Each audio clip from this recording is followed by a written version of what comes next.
was on a heavy tip, trying to cross a canyon with a broken limb.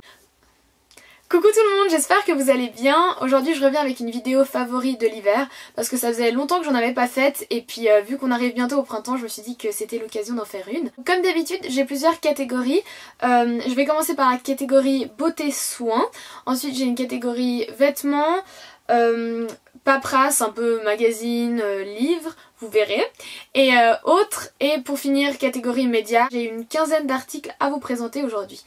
Donc je vais commencer par la catégorie beauté. Tout d'abord j'ai un baume pour les lèvres, je sais, je suis un peu à la ramasse, tout le monde en parle sur YouTube et vous connaissez sûrement ce produit, mais pour celles qui ne le connaissent pas, c'est le baume à lèvres Nuxe Rêve de miel. Donc ça se présente dans un petit pot en verre comme ça et il y a 15 grammes à l'intérieur au miel qui sent aussi un peu citronné. Je vous avais déjà présenté le baume à lèvres Carmex et cette fois-ci je vous présente celui-là parce que je le trouve en fait encore plus hydratant que le baume à lèvres de Carmex. Donc, si vous avez envie d'investir dans un baume à lèvres, il est un petit peu onéreux mais pour la qualité ça vaut vraiment le prix et puis surtout vu que c'est un baume à lèvres qui est assez gras, il faut en mettre peu donc il dure très longtemps.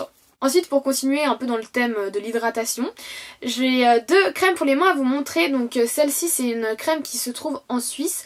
Donc c'est une crème pour les mains qui vient de la Migros de la gamme IAM. Et c'est une crème au beurre de karité. Et en fait je voulais vous la présenter parce que elle est vraiment pas chère, elle coûte 2 francs 50 ou 3 francs, un truc comme ça. Déjà c'est un petit format de 25 ml donc c'est très pratique à transporter. Et surtout pour le prix, c'est une crème qui hydrate très bien, j'ai les mains tout le temps très sèches et c'est dur à trouver une crème qui hydrate correctement mes mains et celle-là fait très bien le job. Et dans une gamme de prix un peu plus élevée, j'ai cette crème pour les mains Doigts de Fée de chez Lush qui est au citron. Donc c'est aussi une crème pour les mains très épaisse, donc c'est une crème aussi pour les pieds, donc la senteur sont très bons et vu que c'est des produits naturels, j'aime bien aussi utiliser cette crème pour les mains, donc je les varie, elle marche très bien, elle est très hydratante, mais par contre elle est très grasse, donc elle pénètre un peu moins rapidement que la crème Migros. Ensuite pour le maquillage, j'ai qu'une seule chose à vous montrer, c'est un Smart Lipstick de chez Kiko et c'est le numéro 913. C'est un rouge à lèvres de cette couleur, donc c'est un peu un rose poudré. J'aime beaucoup cette couleur parce qu'il suffit juste d'en mettre un petit peu pour rehausser le teint et donner un effet bonne mine et le rapport qualité-prix des rouges à lèvres Kiko sont vraiment imbattables, ils tiennent bien, ils sont pas trop secs pour les lèvres et puis franchement ils sont pas chers. Ensuite pour les vêtements j'ai un ensemble Juicy Couture à vous présenter, donc c'est un training et une jaquette de training. Le bas est comme ça, il est bleu marine et sur le côté il y a un petit détail comme ça de la couronne de chez Juicy Couture et le dos se présente comme ça, donc c'est des petits strass et en fait j'aime beaucoup cette combinaison parce qu'elle est ultra douce pour vraiment chiller à la maison, c'est juste le truc parfait. J'aime beaucoup cette couleur parce que c'est bleu marine, surtout que les vêtements Juicy Couture c'est souvent des couleurs flash qu'on voit et ça fait vraiment too much je trouve avec les strass et si c'est rose, c'est un peu trop flamboyant pour moi. Je suis très contente de l'avoir en bleu marine et ça a vraiment été pour moi un favori cet hiver parce que j'étais souvent à la maison juste devant une série et tout et c'est juste parfait pour être bien confortable. Et ensuite pour la catégorie paperasse, j'ai trois choses à vous montrer. Donc tout d'abord j'ai un magazine à vous montrer qui est le Vanity Fair avec en couverture mon actrice préférée pour ceux et celles qui ne le savent pas, donc c'est Angelina Jolie. Et c'est le numéro 19 de janvier 2015. En fait c'est ma soeur qui me l'avait acheté et c'est la première fois que je lis ce magazine, c'est la seule édition que j'ai en fait pour l'instant.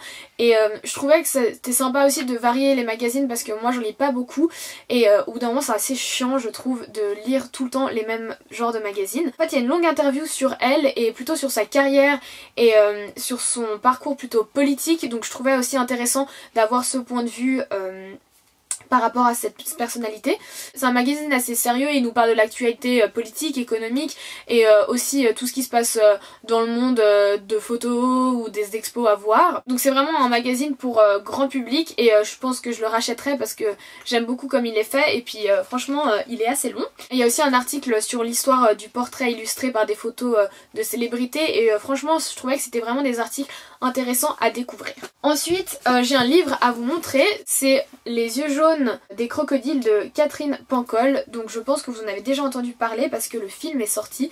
Déjà je trouve la couverture trop belle, genre c'est avec des petits crocodiles et tout, bon voilà, enfin vous voyez, parce que c'est les yeux jaunes des crocodiles donc logiquement. Ça m'a pris un peu de temps à mettre dans le bain parce que je trouve que ça fait un peu livre genre de femme au foyer, enfin je suis désolée pour ceux et celles qui aiment bien ce genre de livre, mais en fait il m'a fallu un peu de temps pour me mettre dedans et après je me suis vraiment impliquée dans ce livre, j'ai vraiment aimé le lire et donc c'est pour ça que je vous ai montré, parce que ces temps-ci j'ai pas vraiment le temps de lire des livres pour moi parce que avec les cours je pense que c'est comme vous avec français, anglais, allemand, tous les livres qu'on doit lire, on n'a pas vraiment le temps de lire pour soi. C'est un bon roman si vous en cherchez un, et si vous aimez pas lire, il y a le film qui est sorti que je n'ai pas vu et que j'irai voir très bientôt. Donc si vous l'avez vu, dites-moi ce que vous en avez pensé, et si vous avez lu le livre, dites-moi ce que vous avez pensé de l'adaptation.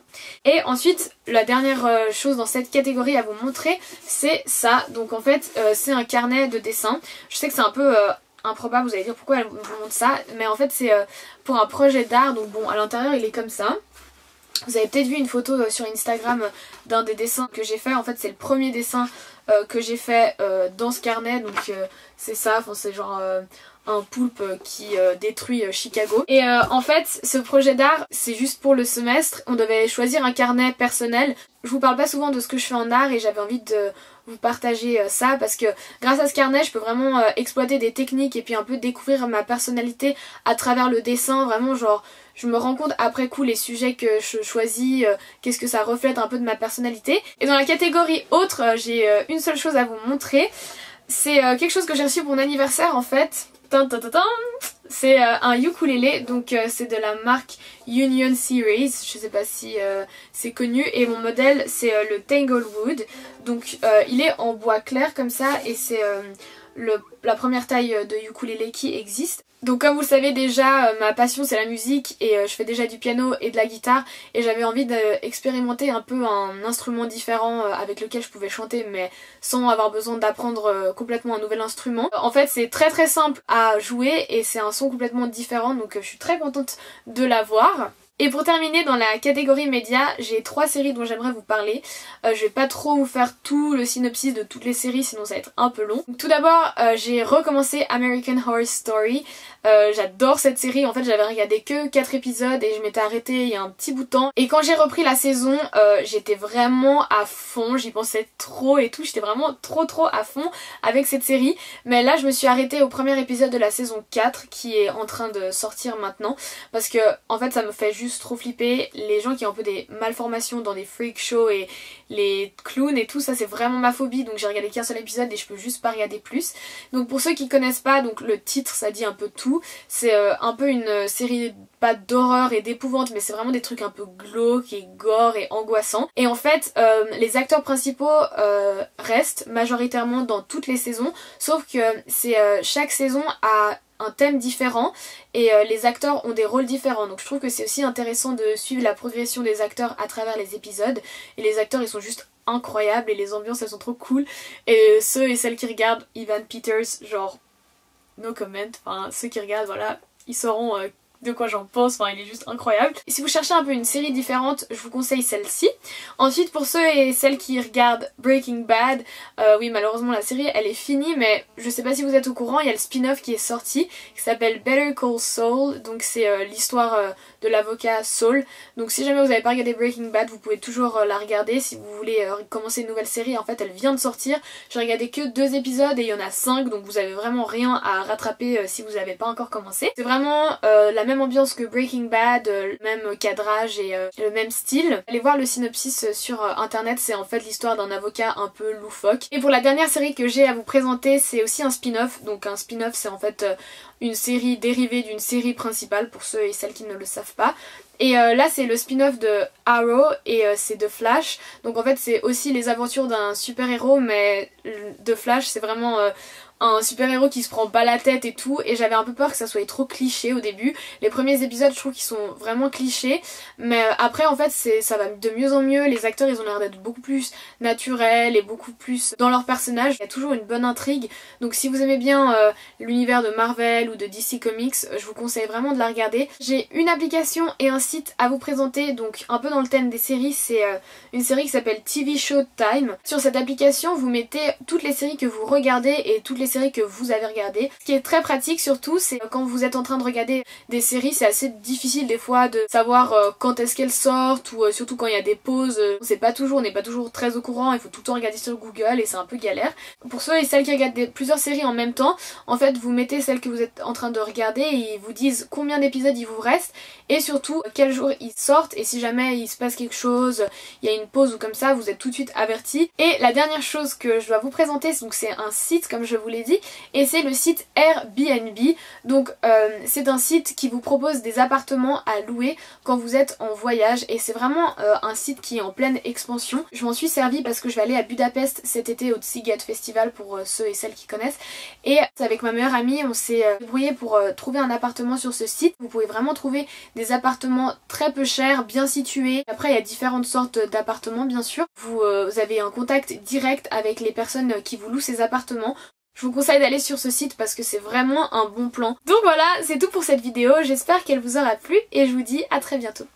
Bye!